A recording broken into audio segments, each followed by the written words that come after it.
자, 그래서 여러분, 저번 시간에 우리가 했던 거, 어제 수요일에 선생님이 사회에다가 주간활동 계획안에 뭘 올려놨냐면, 우리 지역의 대표적인 자랑거리랑 어떤 거?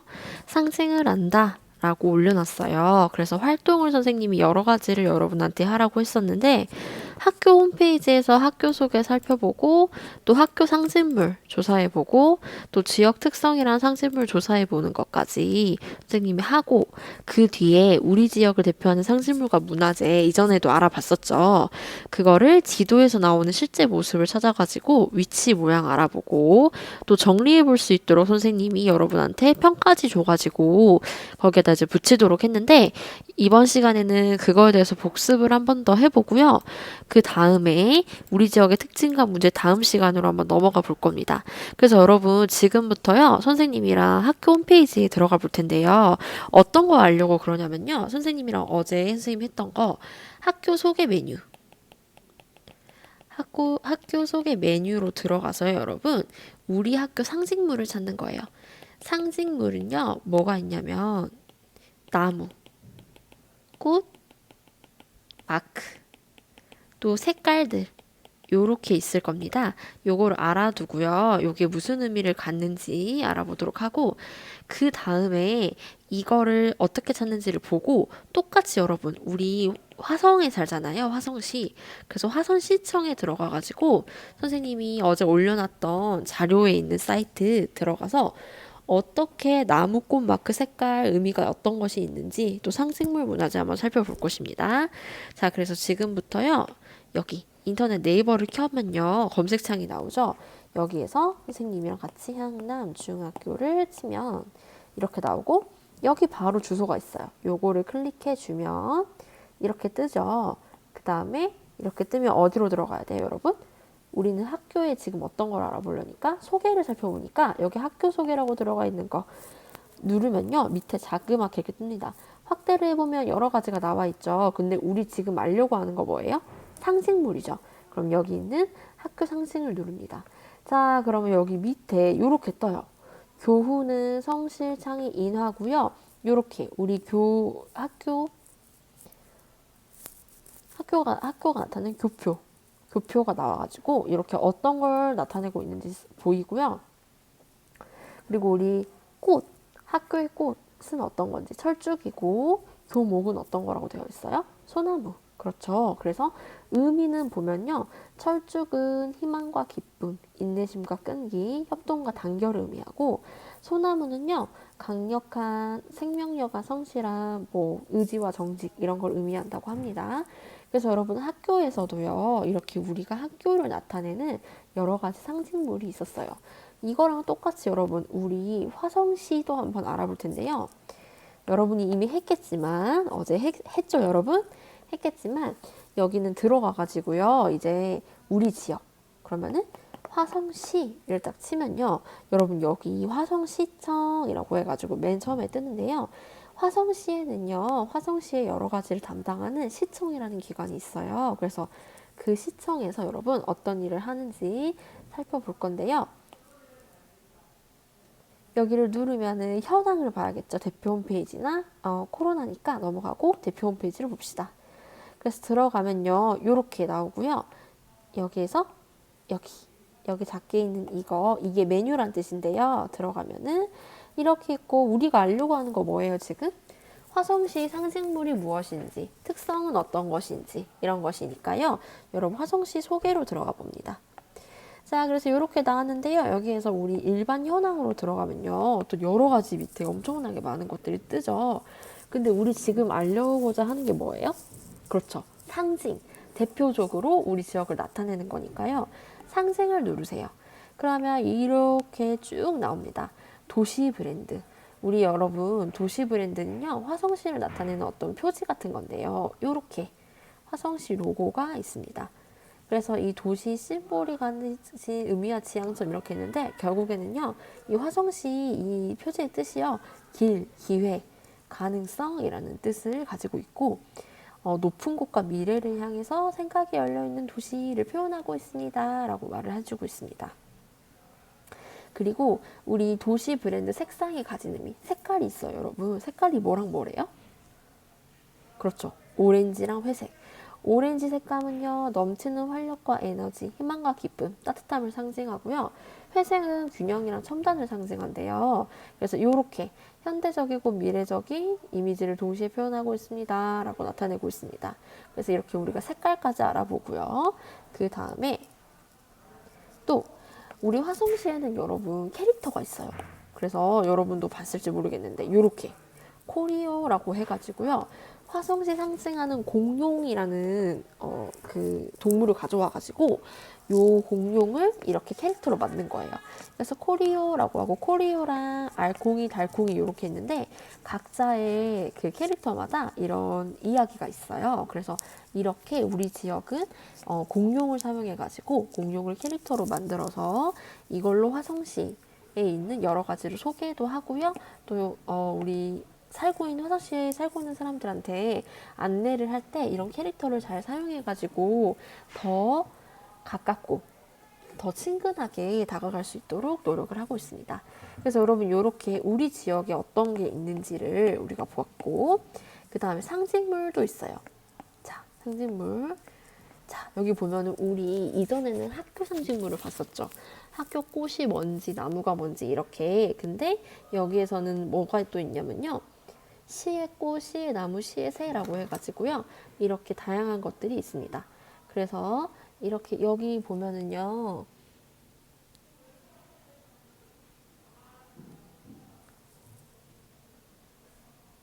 여기 보면은요. 목백일홍, 소나무, 도요새라고 해서 아까 봤던 소나무랑 같죠, 여러분? 시의 나무가 이렇게 소나무로 있고 그 다음에 꽃은 목백일홍이라는 꽃, 그 다음에 새는 도요새. 이런 식으로 여러분 다양한 상징물들이 시청에서 정한 상징물들이 있습니다. 그래서 여러분 이런 것들을요 우리가 간단하게 웹사이트를 사용해 가지고 검색을 하면 나올 수 있는 거예요. 그리고 우리 전자시에 이전에 사회 시간에 배웠던 거 여러 가지 우리 특산품 수라첩 쌀도 있었고 또 공룡 화성 박물관 공룡 화석이 있는 공룡 알 화석이 있는 유적지 같은 것들이 있었죠. 그리고 제부도도 있었고요.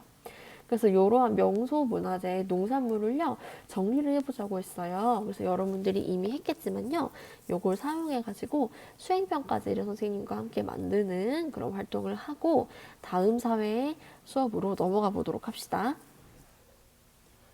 여러분 이번 시간 사회 시간이고요. 여기에는 우리 지역을 나타내는 상징이 있습니다 였어요. 그래서 우리 이제까지 계속 요 상징 관련해 가지고 배우고 있었는데 우리 이 교과서 몇 페이지냐면 112페이지를 보면요. 112페이지에 수원이 나와 있습니다. 수원은 여러분 화성이랑 가까이 인접해 있는 도시죠. 그래서 이 수원에서는 여러 가지 상징들이 있는데요.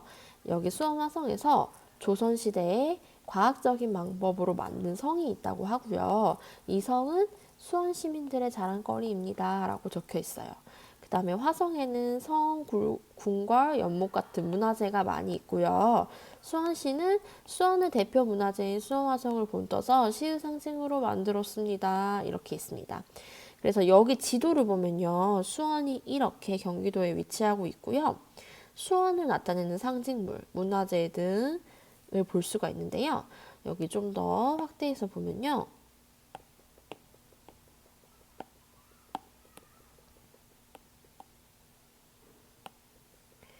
화성 장안문이라고 있어요. 그래서 이 화성에 장안문이라는 곳도 문화재, 그 다음에 화성 행궁, 그 다음에 방화술정이라고 해가지고 여기 연못 같은 것도 되어 있습니다. 그래서 이 전체가 수원 화성인데요. 이 안에 있는 여러 구조물들을 수원 화성에서는 수원 시민의 자랑거리로 삼고 있습니다. 그리고 여기 있는 행궁은요. 임금님이 잠시 머물던 행궁 중에서 그러니까 궁궐 중에서 가장 크고 아름다운 궁궐이라고 말을 하고 있습니다. 그래서 수원 화성을 보면은 이렇게 여러 가지 성 모양으로 있고 또 수원시 상징이요. 이 수원 화성을 본떠 가지고 만들었대요. 그래서 얼만큼 수원 화성이 수원에서 중요한 위치를 점유하고 있는지를 알 수가 있습니다. 자, 그래서요, 지역마다 대표적인 자랑거리랑 뭐가 있냐면요, 특성이 있어요. 그래서 지역에서 대표 문화재나 특산물, 자연환경 등을 토대로 상징을 만들고요. 지역 상징을 보면 그 지역의 특성을 떠올릴 수 있습니다. 라고 말하고 있는데, 여기 보면요, 속초가 있어요, 여러분. 속초 어디인 줄 알아요?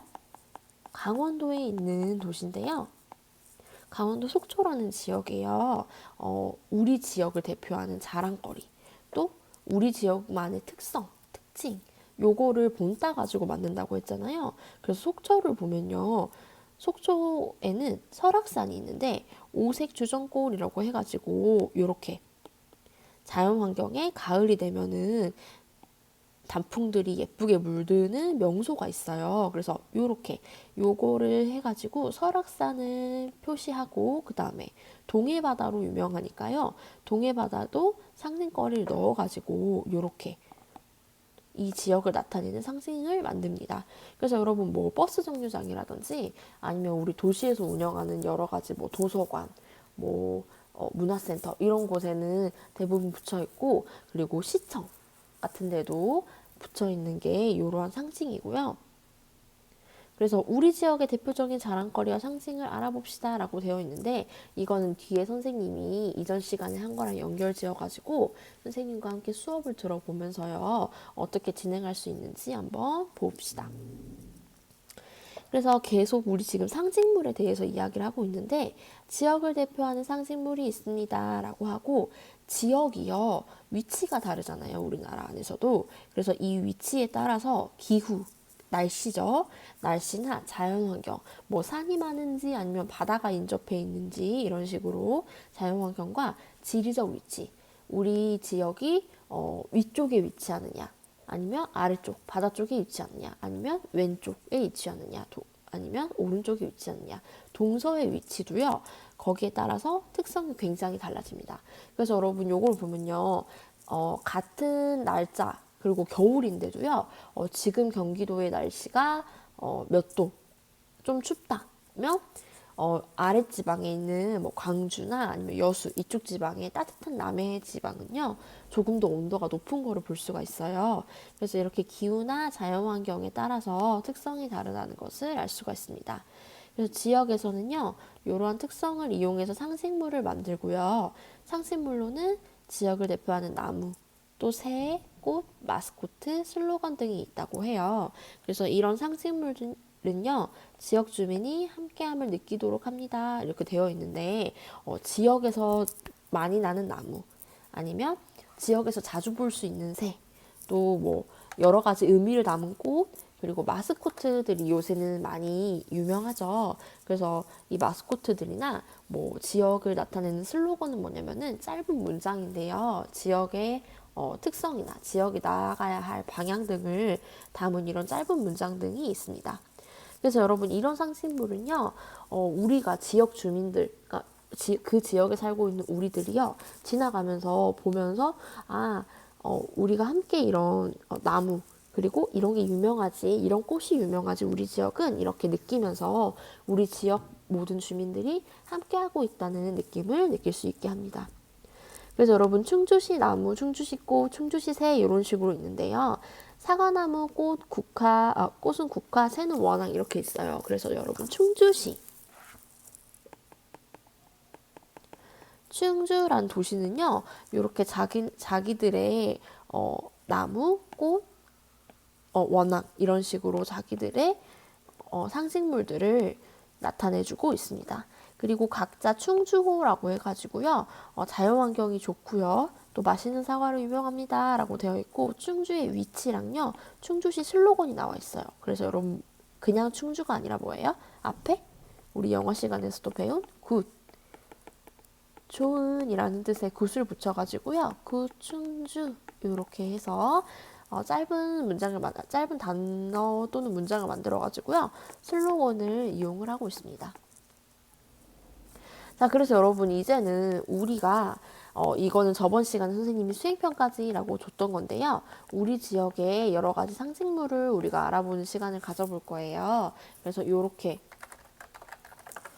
해서 우리 지역을 상징하는 나무 또 뭐 또 있어요, 여러분? 여기 꽃, 새, 마스코트 등이 있는데 요거를 우리가 선생님이 말하는 설명을 다시 한번 듣고 이걸 하나씩 붙여보도록 할 것입니다. 자, 여러분, 그래서 여기 이렇게 길이 열리는 화성시라고 되어 있죠. 여기에서 우리가 알아볼 텐데요. 여기에서 우리 길이 열리는 화성시는 화성시의 슬로건이에요. 그래서 이러한 문장, 짧은 문장을 사용해가지고 화성시가 하고 싶은 말을 담고 있는 문장이 있습니다. 그래서 여기 밑에 보면은 요렇게 이러한 상징을 사용을 하고요. 이 상징에 대해서도 선생님이 설명을 했죠. 이렇게 있다고. 그리고 우리 시의 꽃, 나무, 새도 알아봤고요. 꽃은 목뱅이롱이었고 나무는 소나무였고 도요새, 시의 새는 도요새였습니다. 그래서 이렇게 하는 걸로 우리 지역 주민들이 이런 걸 보면서 함께 느낄 수 있었어요. 함께 있다는 것을 느낄 수 있고 또 우리 시는 이 꽃과 나무 새에다가 여러 가지 의미를 담아서 우리 시가 나타내고자 하는 여러 가지 뜻을 상징을 사용해서 나타내주고 있습니다. 그래서 여러분 우리가 방금 이 수행평가지에요. 우리 지역의 여러 가지 상징물을 알아볼 건데요. 우리 지역에 상징하는 나무, 목베기롱이었죠. 여기에서 이거 밑에는 소나무, 목베기롱 그리고 도요새 있으니까 나무니까 어떤 게 와야 돼요, 여러분? 그렇죠. 나무. 나무 중에서도요, 여러분, 이게 어떤 나무냐면요, 궁평리 소나무라는 거래요. 그래서 궁평리에 있는 소나무를 이렇게. 그 다음에 우리 지역 상징하는 꽃은요, 어떤 꽃? 그렇죠. 목백일홍이라고 해가지고 이렇게 넣어줄 수 있습니다. 그리고 새는 어떤 거였어요, 여러분? 그렇죠. 도요새였죠. 도요새도 이렇게 넣어주면 되고요. 자, 그 다음에 우리 슬로건 또는 마스코트가 있어요. 우리 슬로건 뭐였죠? 뭐가 열리는 화성시? 그렇죠, 여러분. 길이 열리는 화성시.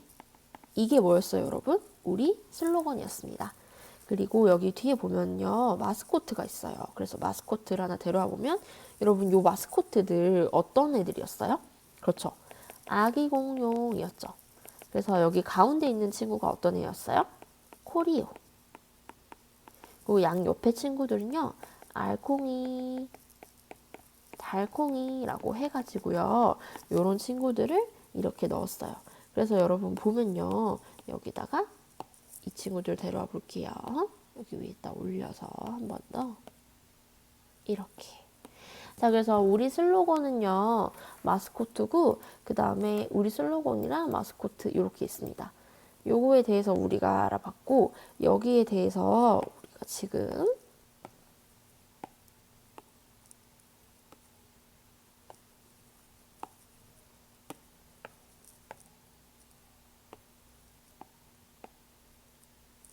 화성시의 기후에 대해서 살펴볼 건데요. 조금 작아서 안 보이죠? 선생님이 확대를 크게 해보겠습니다. 그래서 여러분 기후에 대한 설명은요. 어려운 말이 조금 나와요. 선생님이랑 천천히 보면 한반도의 중서부 여러분 우리 지도 있으면요. 우리 화성시가 어디에 있냐면 자, 짠. 화성시는요. 여기에 위치합니다. 여기 보면 우리 지금 북한을 빼고 남한만 그려놓은 건데요. 여기에 이 경기도 중에서도 확대를 해서 이쪽 아래 남부 쪽에서 경기 남부죠. 경기도 쪽의 아래쪽 동서남북 할 때 남부에 위치를 하고요. 온난한 즉 따뜻하다는 뜻이에요, 여러분. 대부분 따뜻하고 따뜻한 지방으로부터 대륙성의 북부 지방. 여기 여러분 중국이 있죠. 중국 쪽을 대륙 쪽이라고 하는데 대륙 쪽으로 북부 위쪽으로 올라가는 점이지대에 속하고 있다. 결국 이 말은 뭐냐면요. 아래에서 위로 올라가는 쪽에 속하고 있고요. 수심이 여러분 어때요? 얕대요. 그렇죠. 우리 이쪽이 전체 다가 바다인데 이쪽 수심이 얕고 그러한 서쪽 바다에 위치하고 있고요. 그리고 이쪽에는 더 크게 어떤 게 위치해요? 평야지대가 있어서 겨울 기온이 어떻대요? 겨울 기온이 연안, 즉 바닷가 쪽을 따라서 낮은 특색을 보이고 있습니다. 라고 해요. 그래서 화성시는요. 온난습윤 기후로부터 또 서한 해양성 기후로 가는 점이지대에 위치해서 한국의 소기후 구분상 중부 서한양에 속하고 있다 말하고 있는데, 결국에 이 말은 뭐냐면요. 온난 수분 아래쪽은 어때요? 비교적 아래쪽은 좀 따뜻하고 위쪽으로 올라가면서 특히 바닷가 쪽은 어떻다고요? 낮아지는, 겨울철에 특히 낮아지는 그러한 날씨를 보이고 있다고 해요. 그래서 이렇게 기후를 선생님께 알아봤고, 또 자연환경이 어떤지에 대해서 선생님이랑 또 알아볼 텐데요.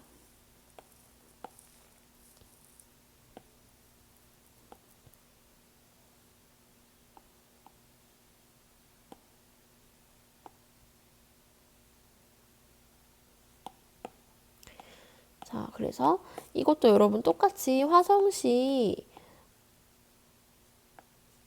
현황에서 선생님이 가져온 건데요. 여기를 보면요. 지역 특성이라고 해가지고 면적이 얼마다. 자치단체 중에 5번째로 넓다. 요 말은요. 경기도 내에서 5번째로 넓다는 뜻이고요. 도시, 농촌, 어촌, 공업, 상간 지역들이 고루고루 분포가 되어 있대요. 그리고 수도권에 연접된 중심지라고 말을 하고요. 그 다음에 여기 보면은 우리가 문화재도 써야 하잖아요.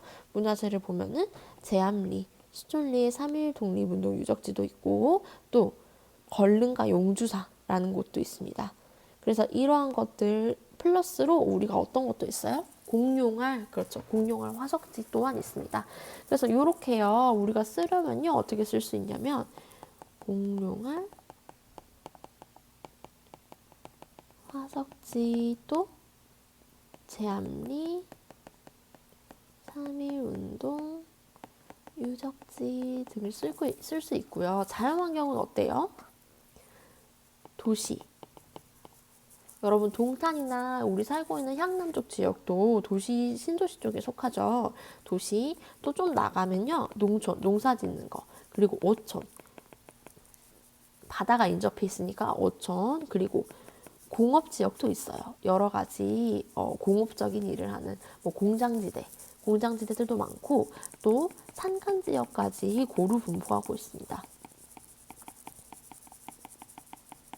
그래서 여러분은 화성시가요, 면적이 넓고 또 바다에 인접해 있기 때문에 결국에는 이러한 특성을 다 가질 수밖에 없는 상황이에요. 그래서 이렇게 되어 있고요.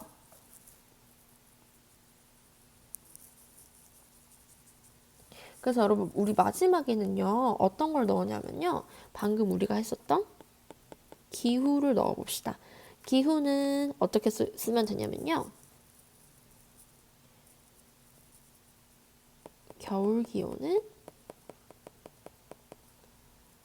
낮고, 또 어때요?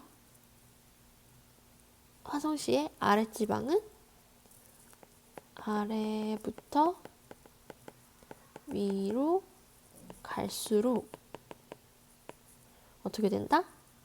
기온이 낮아진다. 그래서 이렇게 고루고루 분포하고 있는 화성시의 모습을 우리가 알아볼 수 있습니다.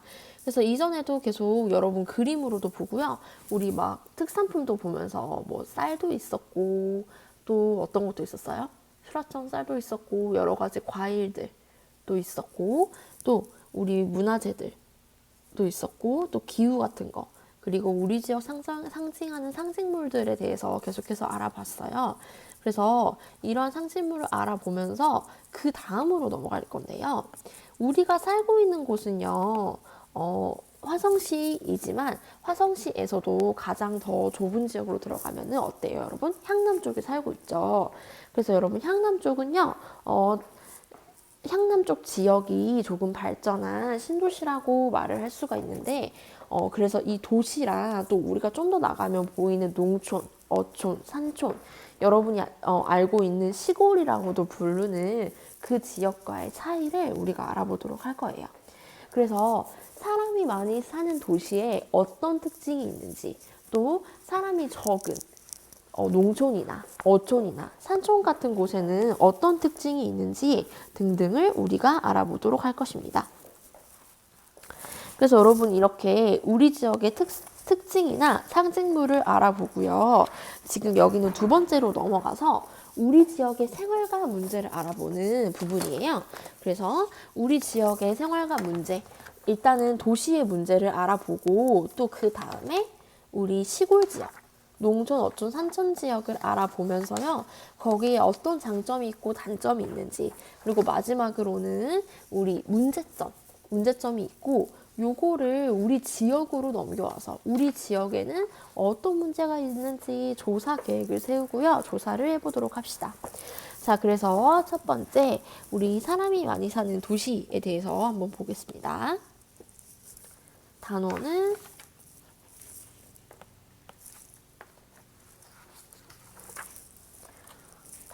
우리 지금 배우고 있는 단원 교과서는 116페이지고요. 우리 지금 배우고 있는 단원은 6단원에 우리 지역의 특징과 문제 단원입니다. 자, 그래서 보면은요. 사람이 많이 사는 도시는요. 편리하지만 뭣도 있어요? 문제점도 있습니다. 그래서 도시는 지역의 어떤 거가 된대요? 중심, 핵심지가 되는 곳으로요. 사람이 당연히 많이 살겠죠. 그래서 높은 건물, 그리고 고가도로, 다리 같은 시설들을 볼 수 있습니다. 차가 많이 다니기 때문에요, 여러분. 차선도 굉장히 넓고요. 또 다리 같은 거, 고가도로, 올라가는 도로들도 많이 만들고 있어요. 그래서 극장이나 병원, 대형마트 같은 편의시설 또한 많습니다. 여러분, 우리 도시를 살펴보면요. 영화관도 어때요? 근처에. 한 개가 있는 게 아니라 3개, 4개 이런 식으로도 많고요. 또 자동차, 버스, 지하철 같은 교통수단이 발달해가지고요. 생활이 어떻게 돼요? 편리합니다. 그래서 보면은 버스, 지하철 같은 교통수단이 발달되어 있습니다 하고 병원이나 극장 같은 편의시설이 많습니다도 있고요. 또 높은 건물과 다리 같은 시설이 많습니다 라는 식으로 해서 여러 가지 사진들이 있어요. 그래서 보면 사람들이 굉장히 많이 기다리고 있고 버스가 이렇게 있고 여러분, 그리고 우리 지역은 지금 지하철이 없지만 어때요? 성남이나 또는 뭐 안양이나 화성도 지하철이 있죠. 1호선 중에 병점역이 다니는 그쪽. 여러분이 가봤다면 알 것 같은데 그렇게 지하철이랑 버스들이 아주 잘 되어 있습니다. 그래서 화성시에 오는 노선은요. 1, 2, 3, 4, 5선이 다 오는 건 아니지만 서울 쪽에 가보면 우리가 진짜 큰 도시라고 알고 있는 서울 쪽에 가보면 노선도가 정말 많고 지하철도 사람들이 정말 많이 이용하고 버스도 너무 많이 이용해서 교통체증이 발생하는 것을 볼 수가 있어요. 그리고 병원이나 극장 같은 편의시설이 많습니다 라고 합니다. 그래서 여러분 요거를 지도에다 검색을 해보면요. 도시는 병원이라고 쳤을 때 굉장히 좁은 반경에서도 병원이 뭐 20개, 30개 이렇게 더 많이 나오는데 시골 쪽에 가보면 그 큰 지역의 병원 한두 개 이렇게 있는 경우가 많이 있어요. 그래서 도시는 이렇게 병원이나 극장 같은 편의시설, 내가 편리함을 누릴 수 있는 시설들이 많습니다. 그리고 여기 보면은 도시의 야경이죠. 아주 높은 건물들이 많고 우리 여러분 63빌딩이나 여러분 요번에 좀 지어진 지 됐지만 여러분 성남에 지어진 롯데타워 같은 건물들, 그런 건물들이 아주 많습니다. 그래서 도시는 방금 전과 같이 이런 것이 있으면 어떻게 되겠어요? 당연히 교통수단이 발달되어 있으니까 내가 가고 싶은 곳을 마음대로 편하게 갈 수도 있고 또 내가 아플 때 치료를 쉽게 받을 수도 있고 또 내가 뭐 영화를 보고 싶거나 아니면 뭐 미술관을 가고 싶을 때 극장이나 미술관을 쉽게 이용할 수가 있는 장점이 있겠죠. 그리고 이뿐만 아니라 이제 문제점이 생기게 됩니다. 도시는 여러분 당연히 뭐예요? 도시의 문제점은요. 일단 사람이 많다는 것에 있어요. 그러면 이 사람이 많으니까 당연히 이 사람들이 출근을 해야 되기 때문에 이 사람들이 타고 다니는 뭐가 많아야 돼요? 차가 많아져야 되죠. 또 어때요? 쓰레기를 막 버리니까 쓰레기도 많아집니다.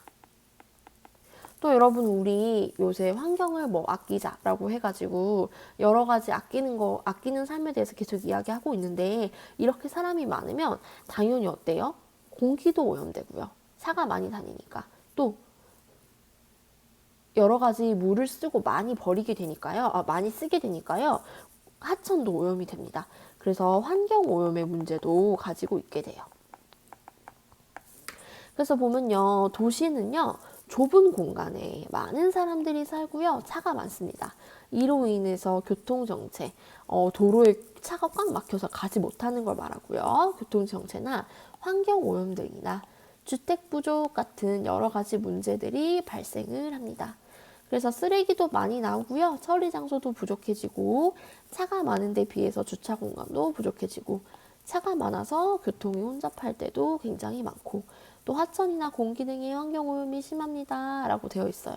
그래서 여러분 우리 쓰레기 관련해서 도시의 이제 문제를 봐볼 텐데 지금 현재 발생하고 있는 문제니까 선생님이랑 집중해서 한번 보도록 합시다.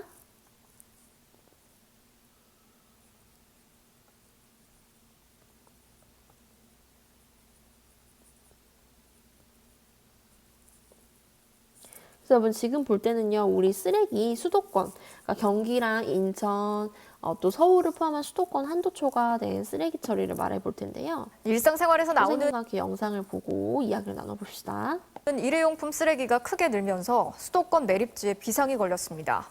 이대로 계속 가게 되면 반입량을 초과해서 쓰레기를 더 이상 받을 수 없게 되고 결국 쓰레기 대란까지 올 수도 있는 상황입니다. 이재민 기자가 현장 취재했습니다. 15톤 대형 트럭이 쓰레기 산 위에 또 쓰레기를 쏟아붓고 있습니다. 서울과 경기, 인천에서 밤새 수거한 쓰레기입니다. 오늘 이곳에 버려진 쓰레기만 3만여 톤, 트럭 900대 분량 쓰레기산이 또 생겼습니다. 일회용품 사용량의 증가가 매립으로 이어진다면은 현재 같이 매립 용량이 급속도로 줄어들고 이렇게 수도권에서 나온 생활 쓰레기는 지난 2015년 46만 톤에서 재작년 70만 톤을 넘었고 지난해엔 78만 톤에 달했습니다. 특히 올해는 코로나19 영향으로 일회용품 사용이 늘어난 반면 재활용품 단가는 떨어지다 보니 선별업체에 팔지 못한 재활용품이 더 많이 쌓이는 상황입니다. 코로나 때문에 예전에는 중국, 유럽 쪽에서 납품이 안 돼서 가격이 떨어지면 동네에서 할머니, 할아버지들이 주워 가던 게 안 주워 가거든요. 저희는 더 들어와요. 이 때문에 쓰레기량을 조금이라도 줄이기 위해 올해부터 반입 총량제를 시행했지만 쓰레기 배출이 많은 서울 강남구를 포함해 이미 지자체 10곳이 한도를 넘었고 이대로라면 올해 37곳이 총량제를 위반하게 됩니다.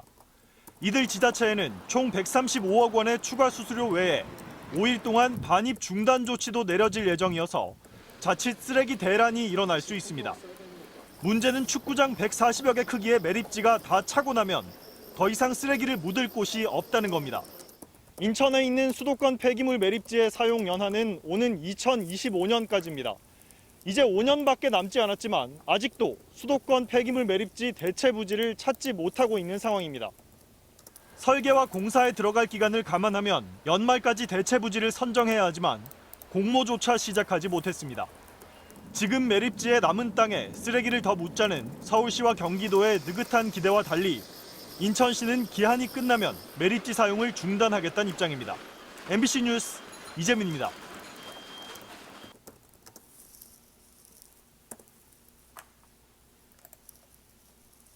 자, 그래서 여러분 우리가 방금까지 쓰레기 매립지에 대한 영상을 봤어요. 그래서 여러분 쓰레기산이 계속해서 생기고 있다고 했는데 이러한 쓰레기산이요. 일회용품을 많이 쓰고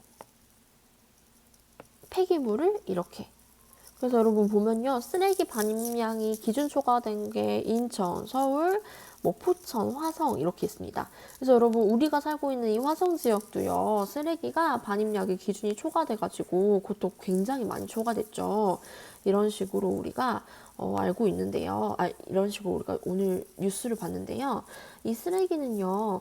어쩔 수 없이 사람이 많이 그리고 좁은 공간에 살기 때문에 벌어지는 일이에요. 그래서 도시는요. 이렇게 사람이 많이 삶으로써 좁은 공간에 사람이 많이 삶으로써 문제들이 발생하게 됩니다.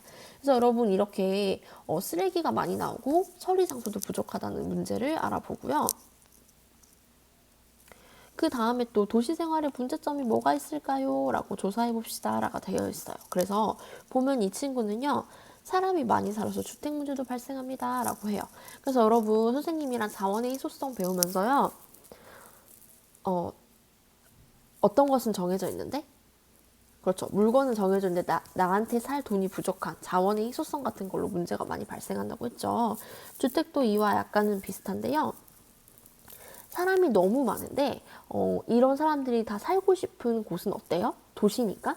그렇죠. 회사와 가깝고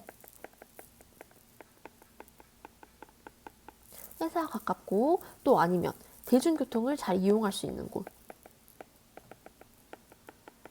그럼 여러분, 이러한 집들은 어때요? 숫자가 정해져 있죠. 그런데 이 집을 원하는 사람들은 어때요?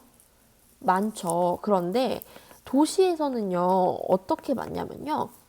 우리가 평상시에 생각하는 것보다 훨씬 더 많아지게 됩니다. 왜냐하면 좁은 공간에 사람이 많이 살고 있는데 이 사람들이 다 출근을 쉽게 하고 싶어 하고 퇴근도 쉽게 하고 싶어 하니까요. 이런 문제로 많게 됩니다. 그래서 여러분 이렇게 주택 문제가 많이 발생하고요. 이런 문제로 우리가 문제점이라고 살펴볼 수가 있습니다. 그래서 도시 생활의 문제점은 이렇게 여러 가지 로 알아봤고, 우리 이 다음 시간에는요, 시골 지역의 자연환경, 그리고 시골 지역의 불편한 점을 알아보고요. 그 다음에 또 마지막으로 넘어가서는요, 이 단원 마지막에서는 우리 지역의 해결 문제를 우리가 어떻게 인터넷으로 검색을 해서 한번 찾아보도록 하겠습니다.